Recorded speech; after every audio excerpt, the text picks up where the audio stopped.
వనపురానికి రాజు సింహం, మంత్రిగా ఏనుగు ఉండేది. ఏనుగు ఇచ్చే సలహాలు, సూచనలు పాటిస్తూ సింహం మంచి రాజుగా పేరు సంపాదించుకుంది. అడవిరాజు సింహానికి ఒక్కగానొక్క వారసుడు సింబా. ఒకరోజు సింబా, నాన్నగారు, నన్ను అడవికి రాజుగా ప్రకటించి మీరు విశ్రాంతి తీసుకోండి అంది. సింబాకు ఆవేశం ఎక్కువ.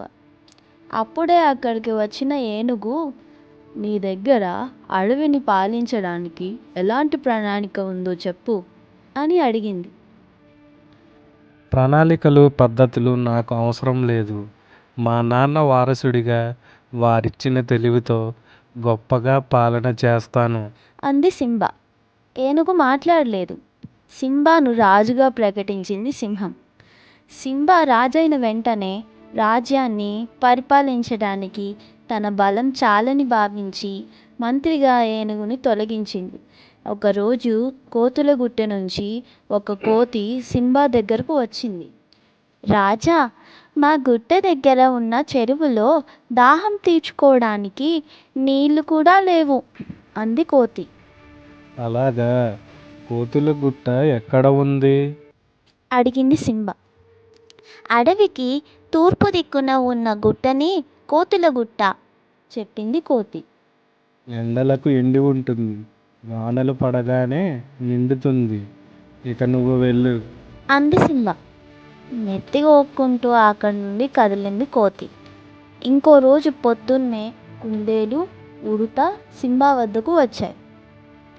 ప్రభూ, నేను బొరియలో దాచుకున్న క్యారెట్లను ఉడత దొంగలించి చెట్టు త్వరలో దాచుకొని తినేస్తుంది ఫిర్యాదు చేసింది కుందేలు.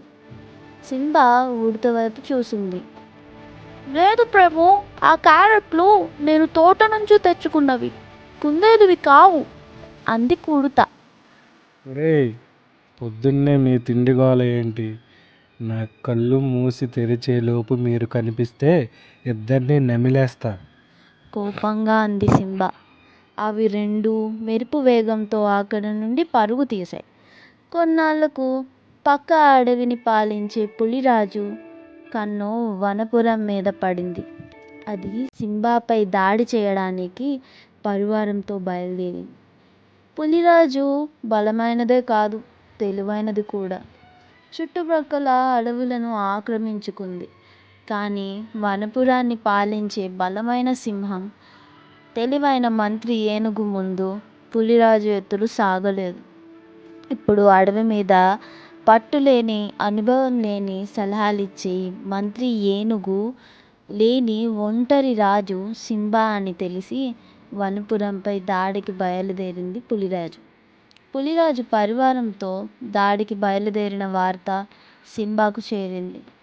తనకు ఎంత బలమున్నా పులి పరివారం ముందు బలహీనుడనేనని గ్రహించింది. పులి చేతిలో తనకు చావు తప్పదని సింబా భయపడింది. దూరంగా పులిరాజుతో కలిసి ఏనుగు, తన తండ్రి సింహం రావడం గమనించింది సింబా. ఏనుగు, సింహం సింబా వెనుక ఉన్నారని తెలుసుకున్న పులిరాజు దాడిని విరమించుకున్నాడు. దాడి వలన ఇరు వర్గాల్లో ప్రాణ నష్టం జరుగుతుందని పులిరాజుని మైత్రికి ఒప్పించి అతిథిగా తోడ్కొని వచ్చినట్లు తెలుసుకుంది సింబా.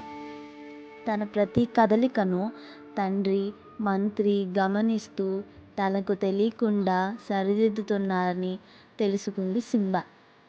అడవిని పాలించటానికి బలం ఒకటే సరిపోదు.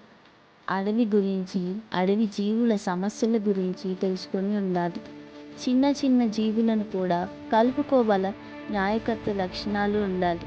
ఆవేశం తగ్గించుకొని ఓర్పుతో ఉండాలి. శత్రువుల ఎత్తులకు పై ఎత్తులు వేసి చిత్తు చేయగల తెలివితేటలు ఉండాలి అని గ్రహించింది సింబా. సింబా ఆస్తులు, అంతస్తులు, పదవులు, ఆరోగ్యం వారసత్వంగా నా నుంచి నీకు లభించిన జ్ఞానం మాత్రం ఎవరికి వారే సంపాదించుకోవాలి అంది సింహం. అది వెంటనే తన తండ్రిని, ఏనుగుని క్షమాపణ కోరింది. తిరిగి తన తండ్రికి సలహాలు ఇచ్చినట్లుగానే ప్రతి విషయంలోనూ తనకు కూడా సలహాలు సూచనలు ఇవ్వాలని ఏనుగుని కోరింది. ఏనుగును తిరిగి మంత్రిగా నియమించుకుంది. సింబాలో మార్పుకు సింహం, ఏనుగు సంతోషించాయి.